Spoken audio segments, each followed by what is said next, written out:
spend a weekend getting even, ooh. We spending late nights making things right between us.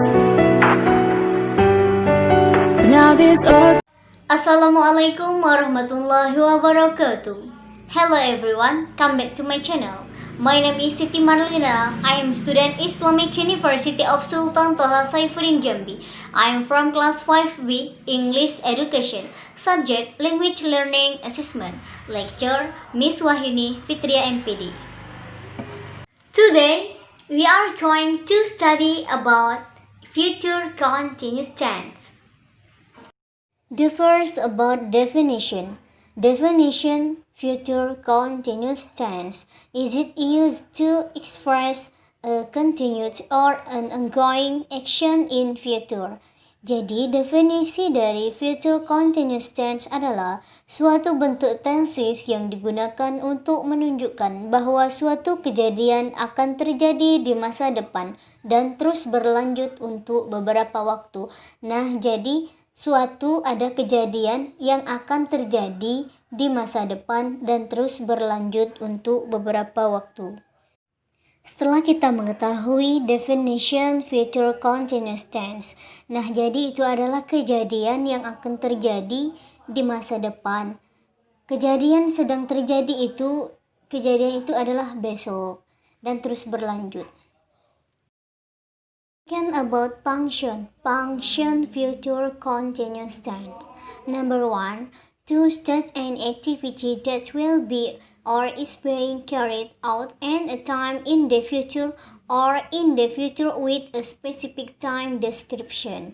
Nah, jadi fungsi dari future continuous tense yang pertama itu adalah menyatakan kegiatan yang akan atau sedang dilakukan pada suatu waktu di masa yang akan datang atau di masa depan dengan ketentuan dan keterangan waktu yang spesifik. For example, Danny will be calling you at 7 o'clock tomorrow morning. Nah, jadi contohnya itu adalah Denny akan menelponmu pada jam 7 pagi besok. Nah, di situ ada kalimat calling, sedang menelpon tapi menelponnya itu besok. Besoknya itu di jam 7 besok pagi. Nah, itu adalah kejadian yang sedang berlangsung tapi di masa depan atau besok. Function number 2. To show which events are taking place in the future when other events also occur in the future. Nah, berarti menunjukkan kejadian yang mana sedang berlangsung di masa depan ketika ada kejadian lain yang juga terjadi di masa depan. Nah, berarti ada kejadian yang sedang berlangsung di masa depan dan juga ada kejadian yang juga terjadi di masa depan. Nah, jadi ada kejadian yang sedang berlangsung dan kejadian tersebut juga akan terjadi di masa depan. For example, I will be cooking seafood when you come tonight. Nah, jadi saya akan memasak makanan yang pedas saat kamu datang malam ini. Nah, jadi saya sedang memasak atau saya akan memasak ketika kamu datang malam ini. Function number 3. To ask a question politely and formally designed to convey someone's intention. Nah, berarti mengajukan sebuah pertanyaan dengan sopan dan formal yang bertujuan untuk menyampaikan niat seseorang. For example, will you be coming home? Maukah kamu pulang? Nah, jadi ini adalah sebuah pertanyaan yang sopan dan formal. Lecture about structure atau bentuk-bentuk rumus. Nah, jadi di pelajaran sebelumnya itu juga memakai kalimat positif, negatif, interrogatif di dalam semua future tense. Baik itu simple, baik itu future atau past tense. Nah, structure or form future continuous tense. Positif, sentence, negative sentence, interrogative sentence. Sebelum membahas lebih lanjut tentang rumus future continuous tense, saya akan memberikan ringkasan. Rumus positif, subject plus will or shall plus be plus verb ing. For example, I will be coming at 7 o'clock tonight. Nah, jadi I adalah subject plus will plus be plus verb ing. Nah, sekarang rumus yang negatif. Subject plus will or shall plus not plus be plus verb ing. Example, I will not be coming at 7 o'clock tonight. Nah, jadi di sini ada subjeknya I. Will plus not plus be plus verb ing. Selanjutnya interrogatif, rumus yang interrogatif.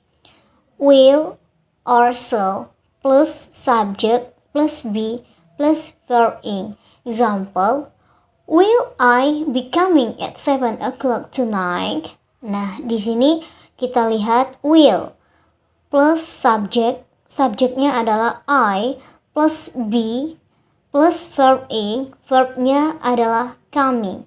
Come ditambah ing menjadi coming at 7 o'clock tonight. Nah, jadi itu adalah ringkasan untuk kalimat positif, kalimat negatif, dan kalimat interrogatif. Jadi, penjelasan sebelumnya tentu kalian akan bertanya, apa sih perbedaan will atau shall? Kapan digunakan will atau shall? Nah, jadi will digunakan untuk semua subjek atau objek.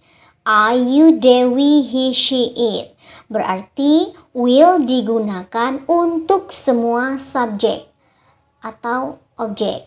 I, you, they, we, he, she, it. Nah, sedangkan shall untuk subjek atau objek hanya pada I and we. Nah, jadi itulah perbedaan will atau shall. Jadi penempatannya itu berbeda. Nah, jadi perlu kita ingat kapan penggunaan will dan kapan penggunaan shall. Ingat, will digunakan hanya untuk semua subjek atau objek. Sedangkan shall itu hanya I dan we saja. Setelah kita mengetahui perbedaan will dan shall, sekarang kita akan memasuki structure or form future continuous tense. Yang pertama itu positive sentence. Rumusnya subject plus will or shall plus be plus verb ing. For example, he will be coming to my house tomorrow. Dia akan datang ke rumahku besok. Nah, di situ dapat kita lihat subjeknya adalah he plus will plus be plus verb ing. Verb ing-nya adalah coming, come plus ing. Selanjutnya kita masuki rumus negative sentence. Rumusnya adalah subject plus will or shall plus not plus be plus verb ing. Example, he will not be coming to my house tomorrow. Dia tidak akan datang ke rumahku besok. Dapat kita lihat subjeknya adalah he, will, plus not, plus be, plus verb ing, coming. Nah, jadi rumus yang terakhir itu adalah interrogative sentence atau kalimat tanya. Rumusnya adalah will or shall plus subject plus be plus verb ing. Example, will he be coming to my house tomorrow? Akankah dia datang ke rumahku besok? Nah, dapat kita lihat kalimat tanya itu diawali will. Rumusnya diawali will or shall plus subject plus be plus verb ing. Akankah dia akan datang ke rumahku besok? Nah, jadi itu adalah interrogative sentence. Jadi jika kamu menjawabnya iya, jawabannya yes, he will. Nah, jika kalian menjawabnya tidak, maka he will not. Nah, jadi perlu kita ingat, kalimat interrogatif itu, will or shall-nya itu diletakkan di awal atau di depan. Berbeda dengan kalimat positif dan kalimat negatif. Nah, setelah kita mengetahui apa definition, function, and structure, sekarang saya akan memberikan time signal atau penanda waktu. Nah, jadi tomorrow night berarti besok malam. Contoh selanjutnya, next year on January berarti tahun depan pada bulan Januari.